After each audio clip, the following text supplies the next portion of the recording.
Good morning, everyone, and welcome to the Napatech Q1 2025 IMS. My name is Carla, and I will be your moderator today. If you'd like to ask a question and you have joined us by the phone lines, please press star followed by one on your telephone keypad. If you change your mind, please press star followed by two. For those of you who have joined us on the webcast, you can submit a written question. I would now like to hand you over to the CEO of Napatech, Lars Boilesen, to begin. Lars, please go ahead when you're ready. Good morning. I'm Lars Boilesen, CEO of Napatech. I'm pleased to welcome you all to the Napatech presentation for the first quarter of 2025. Joining me today is our Chief Financial Officer, Heine Thorsgaard. Our first quarter 2025 report was released earlier this morning on the Oslo Stock Exchange and is also available on the Napatech website. For your information, a recording of this webcast will be available later today. Slide 2, please. There will be a question and answer session following the presentation. During and after these prepared remarks, you may submit your questions via text on the webcast page, or we can take your questions on the phone. If you would like to ask a question, please follow the instruction on this slide. Slide 3, please. Please note that this presentation contains forward-looking statements that are subject to risk and uncertainties. Our actual results may differ from those discussed in forward-looking statements. Slide 4, please. Today's agenda will cover 4 areas. First, we will provide a business status for the first quarter of 2025 with focus on the major news items that show promising signs of progress by Napatech towards achieving our goals to transform our business. Next, we'll provide a market update that shares information about the opportunity ahead of Napatech. We will then shine a spotlight on some of our most recently announced wins and how those will positively impact our business in the future. We will then provide detailed summary of our first quarter financial results. Finally, we will conclude with a question and answer session open to the attendees of today's call. Slide 5, please. We have made considerable strides in the important milepost of our strategic plan that strengthen our position as an earlier leader in the new and evolving mass market for advanced NICs. This includes both improving our core business and making measurable progress towards our design win goals that underpins our growth aspirations. This has gone according to plan and in some areas ahead of our expectations.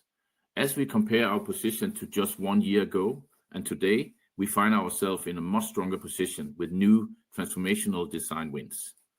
Slide 6, please. To begin today's presentation, I would like to provide a summary status of our business, sharing a few notable items and highlights. We will go into each of these items in more details in the financial update later in the presentation.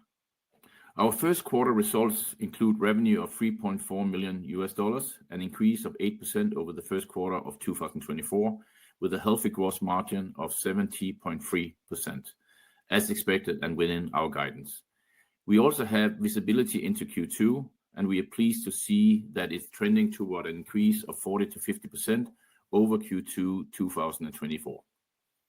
1 year ago, we announced a design win with Intel Altera and a Tier 1 server OEM to build a next-generation solution to their specification for high-volume use cases, as well as the general market.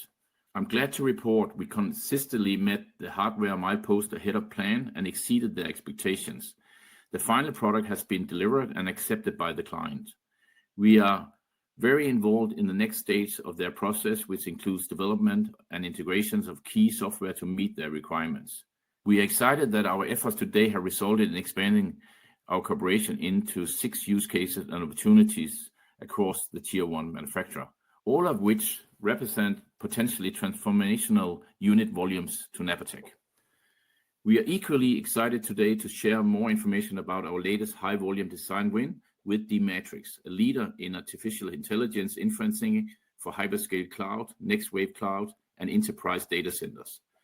Our Intel Altera programmable NIC provides the AI infrastructure that enables d-Matrix to deliver efficient, ultra-low latency distributed inferencing to many servers.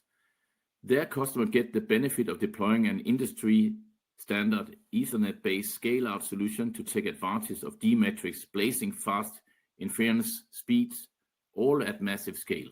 We have also recently disclosed other winning solutions across an array of applications and services by leading companies in their respective vertical markets, including a cybersecurity solution with Broadcom Symantec, a network and server infrastructure solution with Identicom, an artificial intelligence solution with Celera for ultra-low latency transition in financial service markets.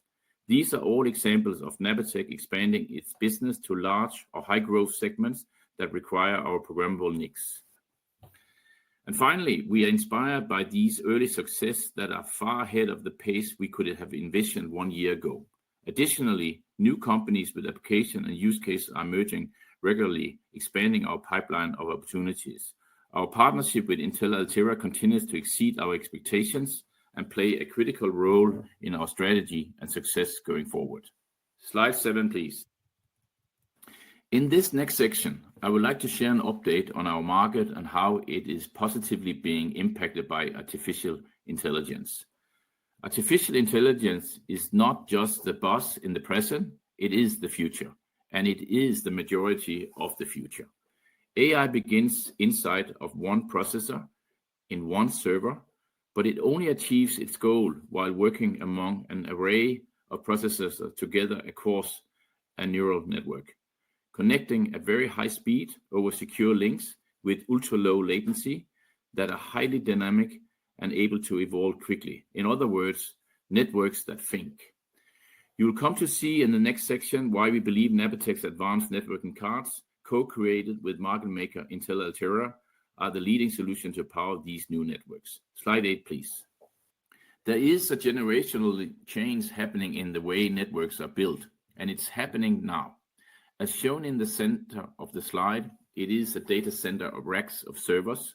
Rows upon rows of these racks makes up the massive data centers that exist, many of them the size of football pitches.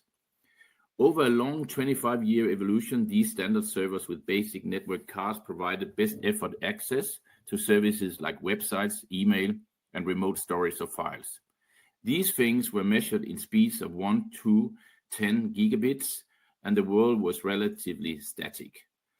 And now, what was a 25-year evolution has given way to a near daily revolution with the network required to deliver timed services.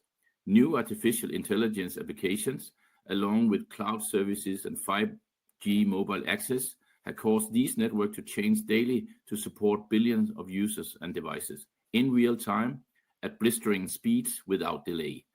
And Napatech sits in the eye of storm of change that is happening right now. Slide 9, please. At the center of this revolution are the servers and the network that connects them together. The basic networking cards are now obsolete. These are 3 core problems with the previous architecture. First, the processor used to deliver new AI, cloud, mobile, and other services have stalled. They are suffocated with networking and security tasks, greatly reducing the CPU capacity that needed to provide the new services. Further, CPUs are now decreasing generational improvement. Each upgrade cycle delivers less improvements to help solve these problems. Second, the basic network cards are now obsolete. They were never designed to evolve and adapt on a daily basis or handle the complicated requirements of modern network designs. Third, these issues have combined to cripple the data centers. They create unavoidable escalating costs and constraints related to space, power, cooling, and overall scalability. The largest data center operators who have launched these new services have already encountered the problems we just described. Research from Google and Facebook has shown that up to 80% of the server capacity is wasted. Basic network cards cannot fulfill the AI vision, and a new solution is needed to build modern data centers focused on AI, cloud, and mobile services. Slide 10, please. The solution is to replace the basic server network card with an advanced network card. This innovation has many names ranging from Smart NIC, Intelligent NIC, Accelerator Card, Offload Card, Data Processing Unit, Infrastructure Processing Unit, and more. But despite many names, they have one thing in common. They are designed to replace the basic NIC and fix the processing, networking, and scalability issues. Advanced NICs being 3 important improvements to the data center and servers. First, they fix the server CPU processing problem by offloading and accelerating the networking, security, storage, and other burdensome tasks from the CPU to the advanced NIC. This significantly increases the performance of the server and those tasks, while at the same time returning the CPU resources to the core function of AI, cloud, and mobile services. Second, the advanced NIC is fully programmable, enabling the data center to reconfigure itself on a daily basis to respond to changes in technologies, new applications, new services, unforeseen problems, and new cybersecurity threats. Third, the increased networking performance, improved CPU capacity, creates significant better service performance and dramatically reduce power, space, and cooling requirements, and enabling the data center to expand as needed to meet the new demands. Slide 11, please. Advanced network cards are widely used today by the largest data center operators, known as hyperscaler cloud operators. They were the first to deploy AI, cloud, and other advanced services and ran into these issues. Lacking immersion solution, they deployed massive software and hardware engineering resources to build their own advanced NICs and deployed more than 12 million units last year. It is important to note that Intel Altera helped to make this market and is deployed in 7 of the 8 largest data centers globally as a semiconductor partner on the hardware side to these hyperscalers. Today, as large enterprise telco operators and tier 2 regional cloud providers accelerate the adoption of AI workloads and cloud-native infrastructure, they are facing the same networking challenges as the top 8 hyperscaler cloud operators. Unfortunately, these next wave users must solve the same problem without having hyperscalers level hardware and software engineering resources. This creates the urgent demand for immersion-based programmable high-performance advanced network cards to bridge the gap. As the primary provider of an engineering solution to hyperscaler operators via component sales, Intel Altera has partnered with Napatech to deliver a solution for the mass market. Based on Intel Altera's proven winning hardware and software design that is widely deployed in the largest early adopters hyperscale networks, Napatech is uniquely positioned to deliver the turnkey, production-grade, complete solution to the IT buyers in the mass market. Slide 12, please. As demand for more AI, cloud, and mobile services continues to grow, an increasing number of servers are in demand, with more than 20 million a year being deployed by 2029. These servers require connectivity from network interface cards, and it's clear that advanced network cards are the future for data centers of all sizes. The hyperscale cloud networks have all moved on from basic NICs, and consequently, they consume more than 12 million advanced NICs last year. They will continue to do so, and their demand will grow to a nearly $11 billion in the next 5 years.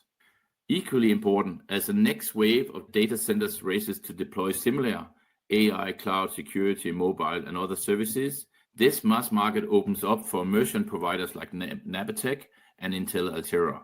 This greenfield growth is anticipated to approach $6 billion by 2029 and follow the same growth that fueled the hyperscale market in earlier years. Further, now with the immersion solution available for advanced NICs, some hyperscale demand will shift to immersion solution versus custom component design. The transition window is opening now for advanced NICs for immersion suppliers to be the next wave data centers that make up the mass market. They are expected to be the fast-growing segment of the network interface card market over the next 5 years. Slide 13, please. There is no shortage of application and services within the mass market data centers driving their demand for advanced NICs. They include high-volume designs for cloud and artificial intelligence. It also includes business-critical applications like cybersecurity and financial service. And it also includes advanced network infrastructure like 5G mobile infrastructure. Slide 14, please. These megatrends create the opportunity for Napatech. As shown in this inside-the-box view of a server, Napatech's advanced NICs plays a crucial role in modern data centers server designs.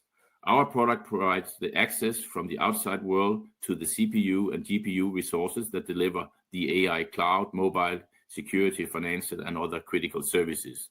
Our advanced NICs ensure that these servers can deliver those services at the optimal mix of price, performance, space, and power for the data center operator. Slide 15, please. A unique aspect behind Napatech's business model is an innovative go-to-market model that lowers our operating expenses and increases the scalability of our business. Napatech and Intel Altera have partnered to deliver advanced NICs to the mass market. This partnership brings 4 valuable points to Napatech. The first is increased volume. While Napatech have been building advanced NIC for nearly 20 years, our solution have historical target critical but smaller niche application with lower growth. This resulted in a stable business that drove 5,000 cards per year. The Intel Altera hardware and software designed for hyperscalers is now also addressing the mass market. The application and services addressable by their enhanced design now enable Napatech to target a new set of customers and use cases that are transformational in scale for Napatech, oftentimes requiring 1,000, 5,000, 10,000, 25,000, or even 50,000 cards plus cards per data center per year. Next, we can scale our reach beyond what we could have done on our own, limited by size, geographic, and cost.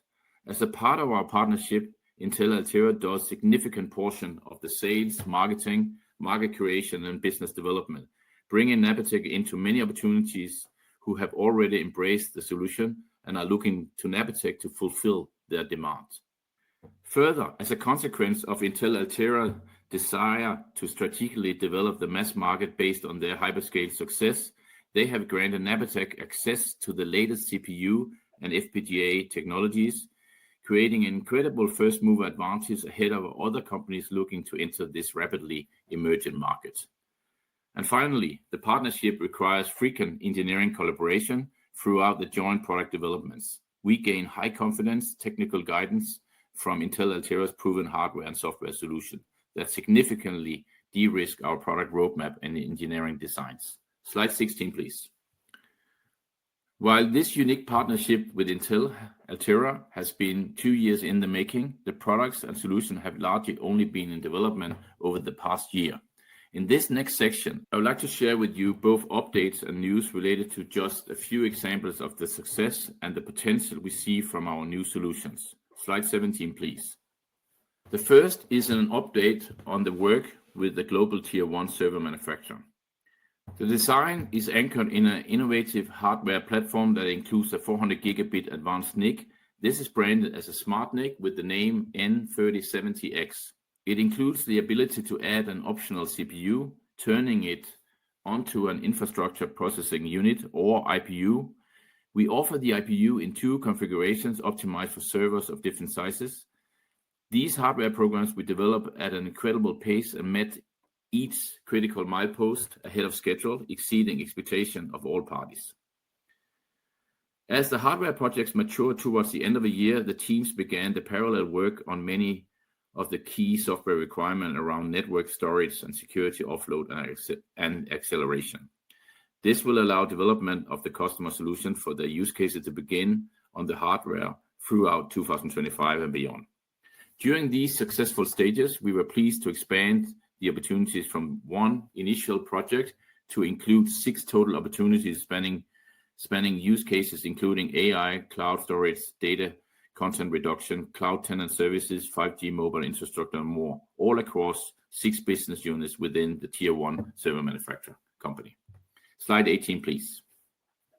This week, we were excited to disclose the details of a design win with d-Matrix, the creator of Corsair, the world's most efficient artificial intelligence computing platform used for inferencing in data centers. Inferencing is the cornerstone of artificial intelligence. It transforms the knowledge from trained models to create prediction, decisions, and insights that are practical and beneficial in real-world applications.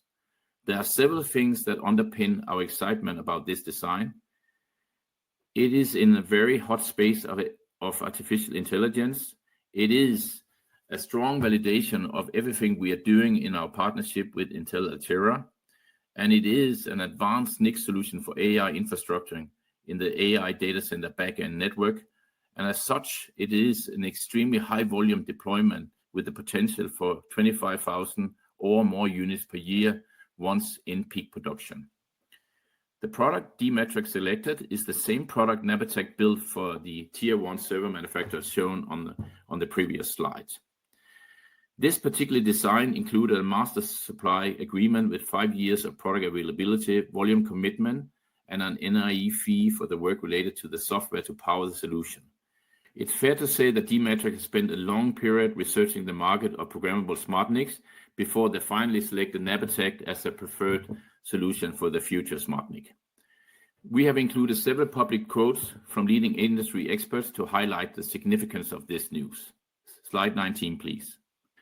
We also recently announced a new solution for data loss prevention, an application from Broadcom Symantec that is used for cybersecurity, regulator, and compliance. The new design elevates data loss prevention, DLP, to new levels in enterprise and cloud data center networks. This innovative solution empowers businesses with robust defenses, greater insight, and faster recovery, ensuring the integrity of critical data remains uncompromised. The software application runs on a standard server. It scales to a limited range of performance when a basic NIC is used, but it's turbocharged to 5-8x performance when the basic NIC is replaced with a Napatech advanced NIC. Slide 20, please. We also introduced a new solution for critical infrastructure with Identicom. The data center solution powered by Napatech are available to cloud, enterprise, and telecom customers in the general mass market and are being used in a joint collaboration with one of the opportunities at a Tier 1 server manufacturer. Identicom is a pioneer in scalable and high-performance software for compute-intensive infrastructure workloads in a mission-critical networks with specialization in cryptographic acceleration and transparent compression. Both technologies are important ingredients in modern data center designs. Slide 21, please. In one last example from recent news, we announced another design win with Celera. Their artificial intelligence solution targets the financial services industry high-frequency trading environments. Financial institutions increasingly rely on AI and machine learning models to analyze vast data sets and execute trades. However, traditional server architecture often introduce latency and throughput bottlenecks that hinder real-time decision-making. In high-stakes trading, even nanoseconds can translate to significant financial gains or losses. By combining Celera's leading software with Napatech, financial trading desks can significantly reduce AI inferencing latency. Slide 22, please. Our recent design wins begin to show the potential transformational impact on our business in terms of unit volumes. While design win takes time to ramp and reach peak production volumes, and there is always risk, these early results exceed our expectation from a year ago and give us confidence our strategy is aimed in the right direction. With this quarter's latest design wins, we are adding 10 to 20,000 units, bringing the accumulated number up to 70 to 80,000 units in annual volume under peak production. Slide 23, please. Based on our design win pipeline and initial wins, we gain additional confidence in our financial outlook. d-Matrix is expected to drive volumes already in 2026, and as a consequence of this and other wins, this will help us to double unit sales in 2026 and even further significant growth in 2027. We expect to maintain strong margins and high volume going forward. We also see that we have delivered ahead of time to Altera and their Tier 1 server manufacturer. We also expect to keep OPEX in the coming years at the same level as 2025.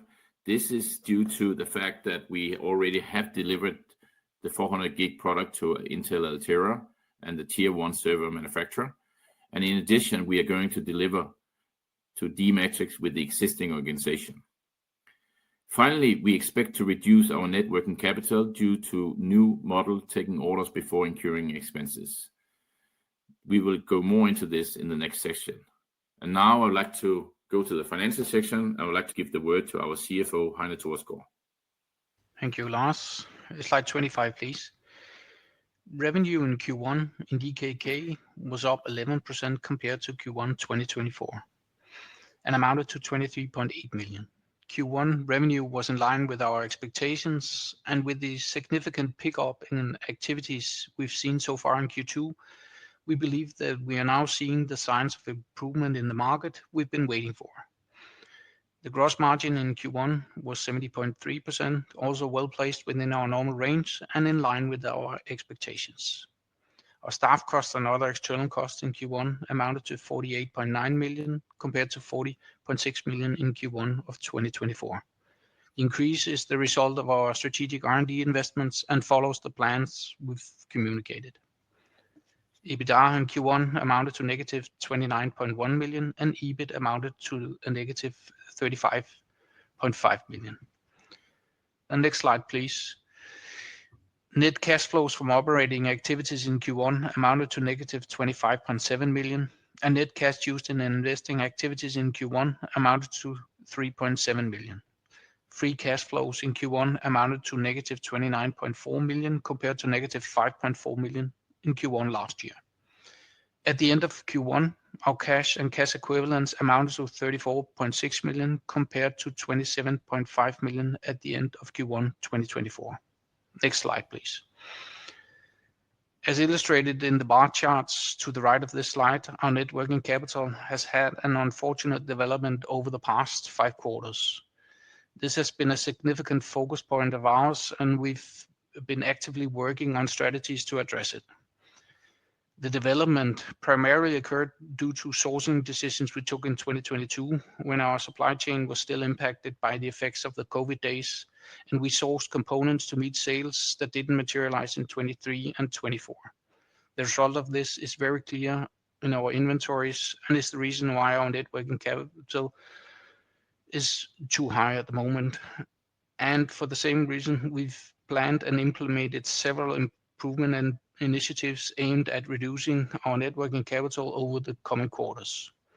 Looking ahead, most of our anticipated new growth business will be based on large volume customers where products are produced to order. In our historical base business, on the other hand, we've been building to stock based on forecast and on our own estimates. This shift from forecast-based to order-based manufacturing will help us manage our inventory more efficiently going forward and reduce our stock levels significantly. Additionally, we are working with key partners and suppliers to optimize payment terms for components and manufacturing. This, in addition with optimized payment terms from our customers, will help us manage our net working capital more efficiently. We believe we'll be able to increase our unit volume significantly and, at the same time, bring down our net working capital. And with this, I'll turn the presentation back to you, Lars. Thank you, Heine. This concludes today's prepared materials. We will now open up the call for any questions that may exist from our attendees.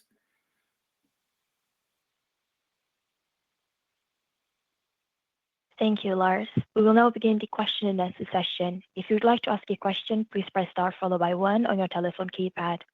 If at any point you would like to remove yourself from the queue, please press star followed by 2. When preparing to ask your question, please ensure your device is unmuted locally. While we wait for the questions to be registered, I will hand over to Lars.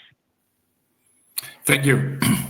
Yeah, before we start the Q&A, I just want to let the audience know that we have announced a capital increase this morning of minimum 150 million NOK. And we also announced that we have pre-commitment above that amount. So I just want to make sure that everyone on the call is aware of that. That was not part of our presentation this morning.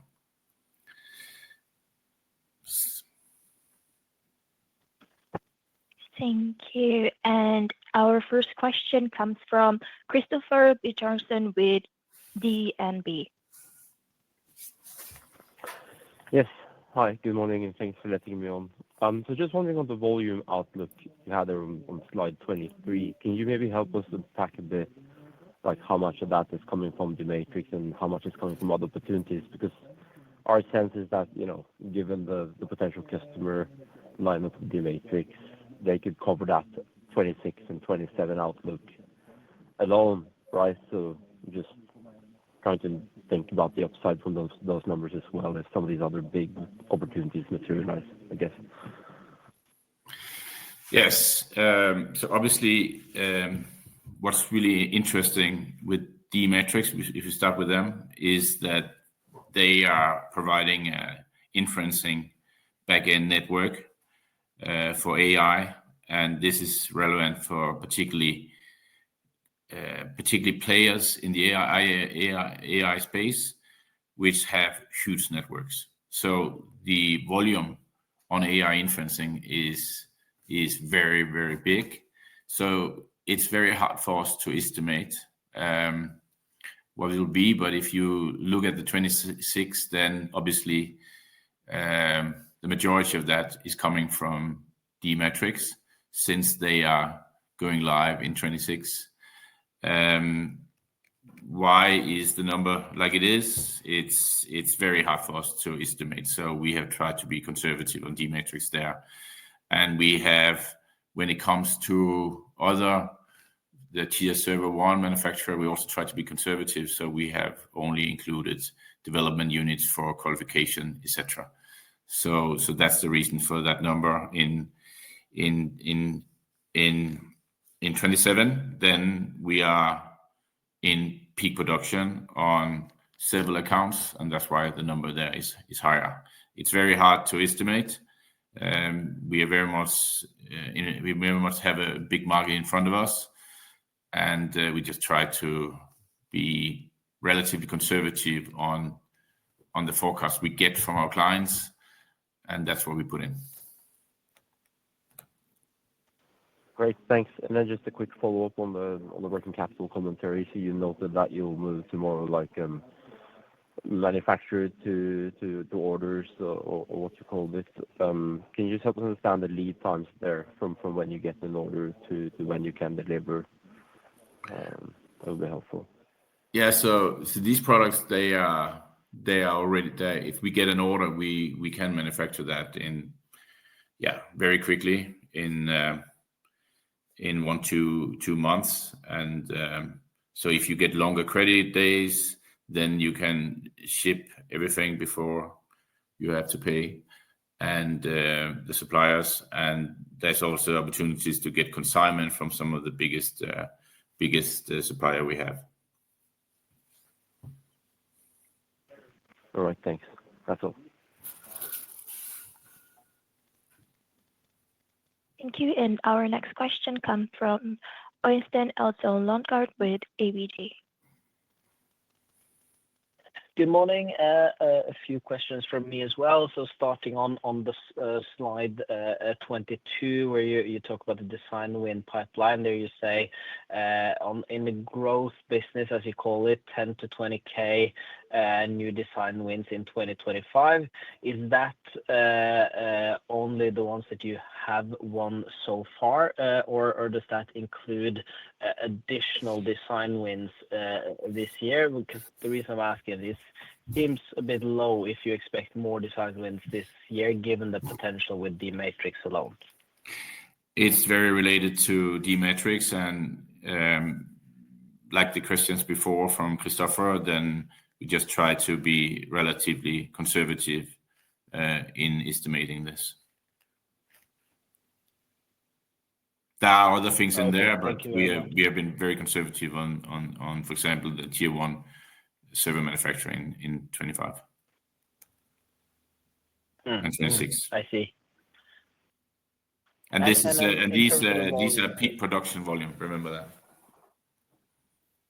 Yeah, of course.